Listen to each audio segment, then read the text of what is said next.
थाने का गेट आग से देखे नहीं थे, लेकिन हमारे साथ पहला चक्कर रहने के लिए है कि ये दुर्दशा हमारी हुई है। हम बोलने लगे हमको गोली से मार देते, हमारा गला घोट देते या काट देते, मर जाते कोई हमको ये तो नहीं कहता कि पुलिस पकड़ के ले गई है। हम बोले हमारा कोई सुनने वाला, बोला तुम्हारा बैठाने के बाद में रास्ते में भी वो गाड़ी पर भी हमारी मोछों को पकड़ के खींच रहे हैं, बोल रहे हैं साले मोछ तो बड़ी बड़ी बड़ी रखा है रे, मोछ है कि ये है तेरी, इतना रखा हुआ है। और गाली, माँ की गाली, बहन की गाली सब देते हुए लेके गए। वहाँ उतारने के बाद में भी हमको 2 हाथ खींच के मारा। ये भी हमको कहने लगे कि कौन सी कास्ट है तेरी? हम बोले हम ब्राह्मण हैं। बोले कौन ब्राह्मण है रे तू? हम बोले पांडे हैं। तो बोला कि कौन पांडे है तू? तो हम कुछ नहीं बोले, फिर भी एक हाथ मारने के बोले बताता क्यों नहीं। अच्छा, आपका क्या नाम है? हमारा नाम भोलानाथ पांडे, हाँ। ग्राम स्वरूपपुर, पूरे रघुवर पांडे का पुरवा के निवासी हैं। हम रहते रात में 12:30 पौने 1 का टाइम था, सो रहे थे। पुलिस आई यहाँ पे, हमारे को आवाज़ दिया, हम उठ के खड़े हुए, बोले साहब क्या है? तो बोलने लगे कि निखिल है यहाँ पे। हम बोले निखिल यहाँ नहीं है, निखिल का घर पड़ता है उत्तर में और वो यहाँ है भी नहीं, उसके पापा लेके सूरत गए उसको। तो बोले कि तुमने जमानत लिया है?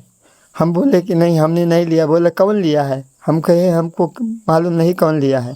इसके बाद में हमको बस तुरंत हमारी शिखा को पकड़ करके और खींच के मारना चालू किए। बोले झूठ बोलते हो। और हमारी 2 छोटी छोटी पोती थी, वो दौड़ी ऊपर की छोड़ दो हमारे पापा को, इनको मतलब क्या है मारो मत। तो उनको पैर से धक्का दे दिया। औरत बोली कि परेशान कर रहे हो कि क्या बात है, तो उसको भी धक्का दे दिए। हमारी शिखा को पकड़ करके लेके मतलब घसीटते हुए, मारते हुए, गला दबोचते हुए ले गए 100 किलोमीटर दूर। गाड़ी खड़ी थी, वहाँ पर हमको ले जा करके गाड़ी पर बैठा दिए।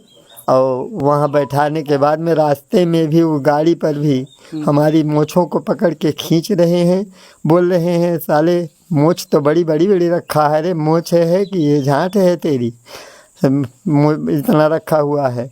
और गाली, माँ की गाली, बहन की गाली सब देते हुए लेके गए। वहाँ उतारने के बाद में भी हमको 2 हाथ खींच के मारा, बोला साले चल के बैठ वहाँ पे, बाद में देखता हूँ तेरे को। कौन कौन मारा आपको? और आपकी जो है शिखा और मूछ कौन उखाड़ रहा था? हर्षनारायण तिवारी, अशोक। ये हर्षनारायण तिवारी कौन है? सिपाही हैं, दरोगा हैं? नहीं, दरोगा हैं। दरोगा हैं। हाँ। और अशोक क्या है? अशोक को नहीं बता पाऊंगा सर कि क्या है, लेकिन वो दरोगा हैं। उनके इस पर वो हमने क्या मतलब जो छोटी सी रहती है उसके अंदर में, उनके कमर के पास में बगल में वो मतलब बंधी हुई। अच्छा, क्यों पुलिस आई थी आपके घर दबिश देने, रात में आपको परेशान करने? हमको ये मालूम नहीं है, इतना ही पूछा था क्यों आई, कैसे आई, कुछ पे सब पी रखे थे साहब। हाँ। 60 वर्ष की उम्र है आपकी दादा। और आपके साथ ऐसी घटना का पहले कभी घटी थी? पूरी जिंदगी में कभी नहीं हमको मिली थी इस तरह की याद। ना हमको कोई गाली दिया था, ना हम कहीं गाली बक्के हैं। पहला हमारे पास सारी का है, हम थाने का गेट आग से देखे नहीं थे, लेकिन हमारे साथ पहला चक्कर रहने के लिए है कि ये दुर्दशा हमारी हुई है। हम बोलने लगे हमको गोली से मार देते, हमारा गला घोट देते या काट देते, मर जाते कोई हमको ये तो नहीं कहता कि पुलिस पकड़ के ले गई है। हम बोले हमारा कोई सुनने वाला, बोला तुम्हारा कि भाई कोई हो बुलाओ। हम कहे भाई कोई नहीं, हमारी जगदम्बा जी सहायता करेंगे और कोई नहीं है हमारे।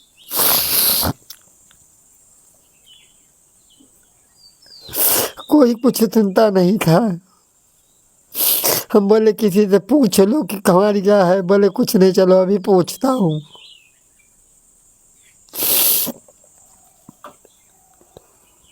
न्याय मिलेगा दादा, आप रोइए नहीं, आप रोइए नहीं, न्याय मिलेगा आपको। दादा का कहना है कि 60 वर्षों में जो है आज तक इन्होंने थाने का गेट जो है वो लांघा नहीं है, जीवन में पहली बार ऐसा हुआ है। और आज तक ना इनको किसी ने गाली दी है, ना इन्होंने किसी को गाली दी है। भावनाएं आहत हुई हैं, और जांच का विषय तो है ही। बहरहाल अब ये नहीं क्लियर हो पा रहा है कि पुलिस जो है आपके यहाँ आई क्यों थी। ये निखिल गांव का एक है, उसी की जांच में निकले हुए थे, उसी का नाम पूछे थे हमसे आके।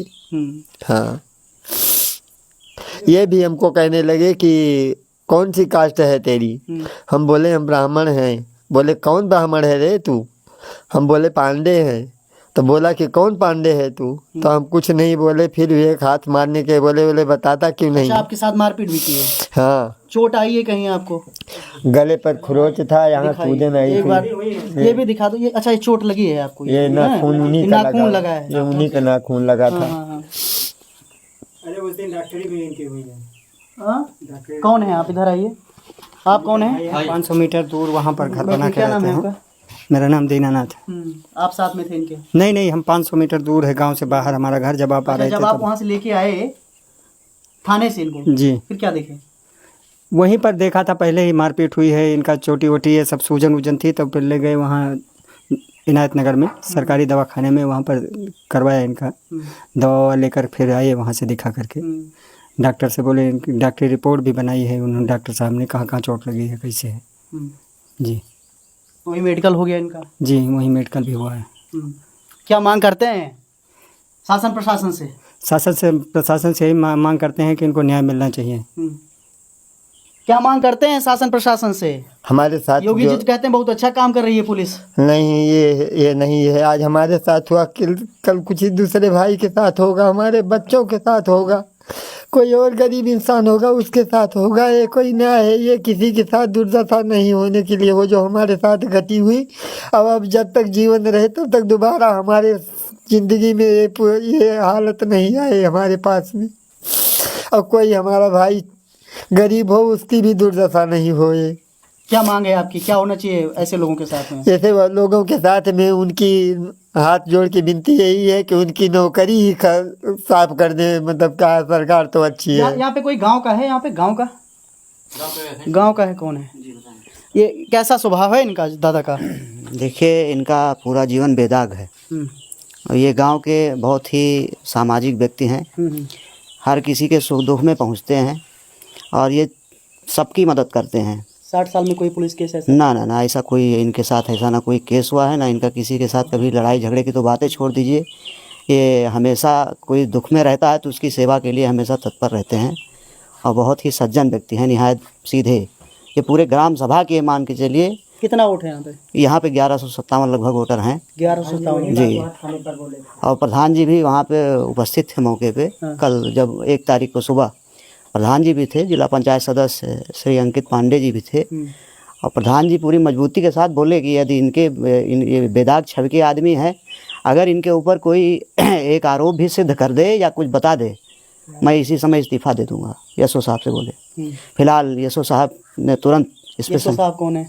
यशो साहब का नाम तो हमको नहीं पता है कौन है, लेकिन उन्होंने तुरंत इस मामले में संज्ञान लिया मौके पे ही, और उन्होंने कहा आप लोग प्रार्थना पत्र दीजिए और हम कार्यवाही करेंगे इनके खिलाफ। और मौके पे ही यशो साहब ने उनको थोड़ी लताड़ लगाई सबके सामने कि जो तुमने किया। किसको लगाई? दरोगा श्री हर्षनारायण तिवारी जी को। उन्होंने कहा कि जो तुमने किया है ये बहुत गलत किया है, तुमको ऐसा नहीं करना चाहिए था, ये बिल्कुल भी उचित नहीं है। और हम लोगों से कहा, प्रधान जी से भी कहा कि मौके पे हम इनका हल्का जो है वो चेंज कर दे रहे हैं, इनको दूसरे हल्के में भेज दे रहे हैं, आपके हल्के के दरोगा अब नहीं रहेंगे, बाकी इनकी जांच करवाएंगे। दो जो बच्चियां थी वो कहाँ गई हैं? उनसे बात करते हैं। दादाजी का कहना है कि उनसे भी बात कर लिया जाए थोड़ा सा, कि आखिर जो बेटियां थी उन्होंने रात में क्या देखा। क्या नाम है बाबू आपका? मेरा नाम सिद्धि पांडे। क्या हुआ था दादा के साथ रात में?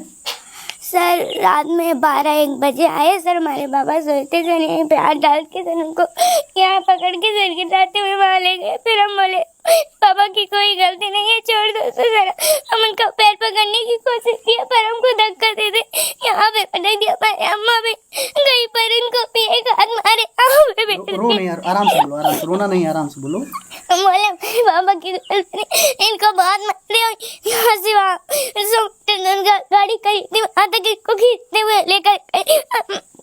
हम बोले हमारे बाबा का छोड़ बच्चों लेके चले।